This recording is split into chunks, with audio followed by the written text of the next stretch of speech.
Alors de retour sur le stream, donc merci de nous suivre encore une fois. Donc là j'ai réussi à choper donc Antoine, donc Urza 99, le gagnant du match. Donc on va interviewer Antoine, donc pareil on va démarrer par la petite question, donc ta réaction après le match.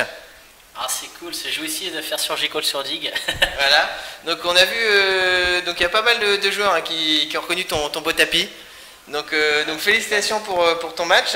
Donc on a vu un match, bon clairement qui est pas très passionnant mais qui est pas évident à jouer parce que comme on expliquait, contrôle, il faut quand même une bonne connaissance du méta.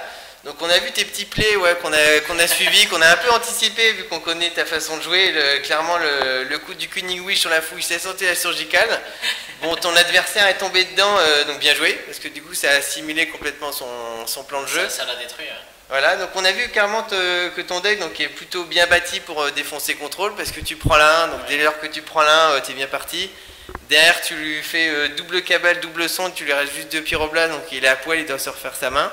C'est clair, bah, c'est vachement sad en fait, cabale avec Young Pyro, ça fait une free cabale. C'est vrai que prob on se trompe jamais, c'est monstrueux. Voilà, donc t'as tes fans, donc Karuto, tu peux lui cracher dessus sans dire de gros mots parce qu'on est en plein après-midi. Et Capsule, fait quoi? Bah Capsule lui il est paumé parce que tu viens de battre son show and tell donc c'était sa carte, il est déçu quoi. Donc non c'est plutôt un deck qui est plutôt pas mal à jouer puisqu'il y a clairement beaucoup de boubouilles donc tu fais des sorties solides. Bah, il commence pas mal à performer en ce moment parce que sur les 2 derniers Star City il arrive en top 8. Du coup c'est un deck qui commence à être joué petit à petit. Il n'est pas encore si connu mais il commence vraiment petit à petit. Je pense que c'est un bon choix pour le GP. Voilà, donc c'est un bon choix, c'est un deck solide avec beaucoup de cantrips, donc on l'a vu quand même que tu fais des sorties bien costauds et que Vincent avait pas beaucoup de fenêtres pour partir. Et il a une fenêtre au début avant que tu le fasses sa première sonde cabale à la game 2. Bon, il a voulu la jouer safe, hein, c'est autant pour lui, il a pas voulu partir, il a eu raison. Bon, clairement, après il s'est fait ruiner. Tu lui as enlevé de mémoire son Cunning Wish, après tu lui as enlevé son Show and Tell, l'Omniscience, sans qu'il pouvait plus rien faire. Après, on a vu clairement que le jeu, l'Omniscience, et en plus il ne jouait pas le Bousey joue, on était un peu déçus. Moi j'étais pas déçu moi.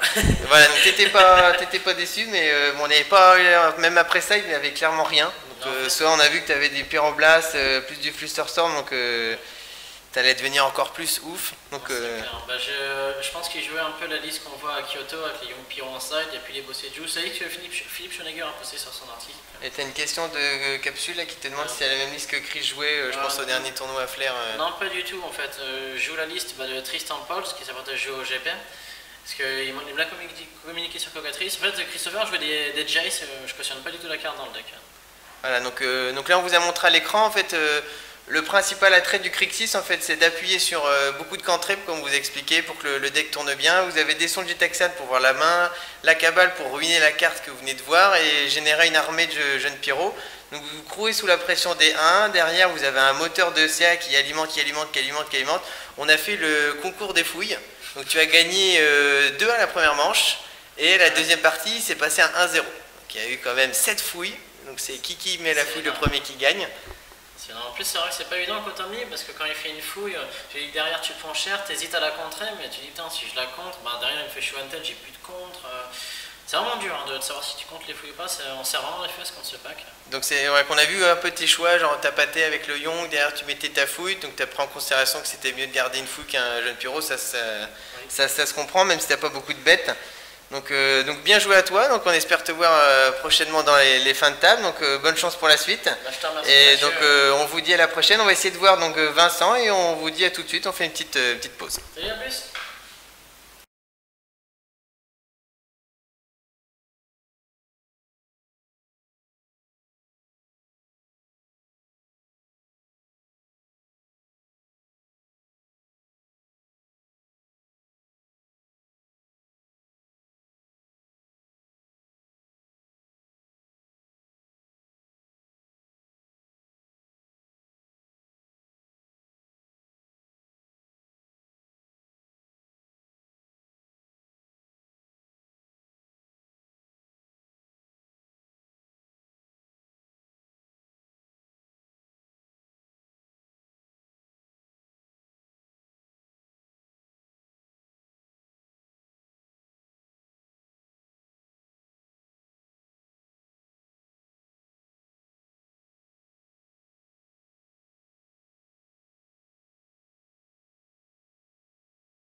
donc rebonjour. Donc cette fois-ci, donc on est en compagnie donc de Vincent.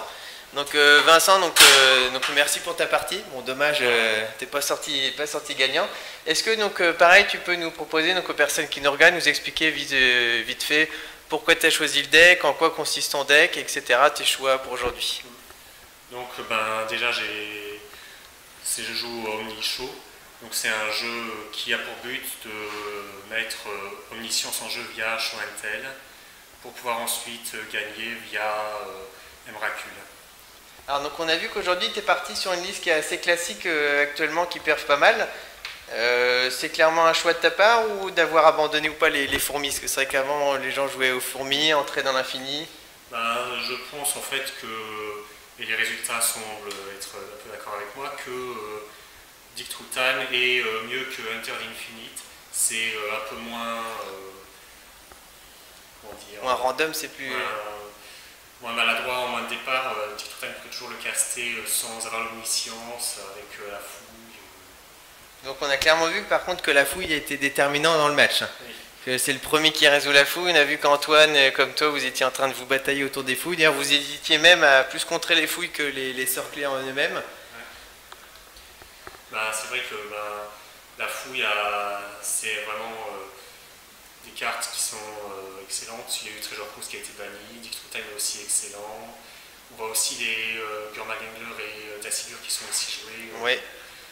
La fouille donne vraiment un grand boost au niveau tempo. Et est-ce que tu es content de ton pack Global Scola? Du coup, pour l'instant, tu es à 2-1, donc tu es toujours en course pour le top 8. En dehors des 2 games où je me suis fait écraser, ouais. J'ai eu plutôt des games un peu non interactifs, je peux pas trop... T'as affronté quoi comme match-up? J'ai affronté Miracle, où la game 1, j'ai fait Show and Tell sur Omniscience tour 2. Ouais. Et la 2, il n'a pas eu de réponse au jeune pyromancien. Et j'ai affronté Lands, qui est un assez bon match-up. Ouais, donc on a vu que tu jouais la petite fourberie du jeune pyro, qui est plus trop maintenant, qui est assez connu, mais qui surprend quand même pas mal, parce que beaucoup de gens décident leurs anti-bêtes. Même si elle est connue, elle force toujours le joueur à se demander qu'est-ce c'est sider, comment... Après, on ne te cache pas que ton adversaire, on le connaît beaucoup, parce qu'il fait partie de notre équipe, et qu'il aime vraiment pas du tout ton deck. Donc il avait quand même un side bien costaud contre toi, déjà que de base, il avait mis des pyroblasts, des cabales, des sondes, des pierces, des contre-sorts. Donc bon, tu t'es fait avoir parce que son deck fait clairement anti-combo, mais il aime pas du tout ton deck, donc tu as dû remarquer que c'est un deck que moi non plus je n'aime pas trop, il a vraiment beaucoup de disruptions. Voilà, donc je pense que le combo sonde, cabale plus Young Pyro, déjà que tu perds ta main, tu te fais crouler sous la pression, tu n'as pas beaucoup de temps de réagir, ça fait mal. Ça a été déterminant dans la 2 games, c'est sûr. Et est-ce que tu étais surpris, parce que nous on a vu un petit peu le play décisif, c'est au moment où tu fais ton Cunning Wish, il va chercher la fouille, il te surgical ta fouille, clairement... C'est vrai que je n'ai pas pensé à surgical à ce moment-là, mais au final c'est vrai que c'était assez logique qu'il en ait. Ouais. Je me suis fait un peu surprendre bêtement, quoi.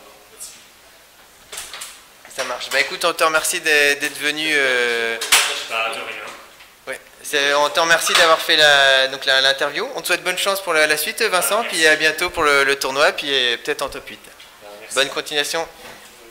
Et on vous dit à tout de suite, et on se fait un petit break et on va tous manger. Donc bon appétit pour ceux qui n'ont pas encore mangé, et nous on va aller Miami.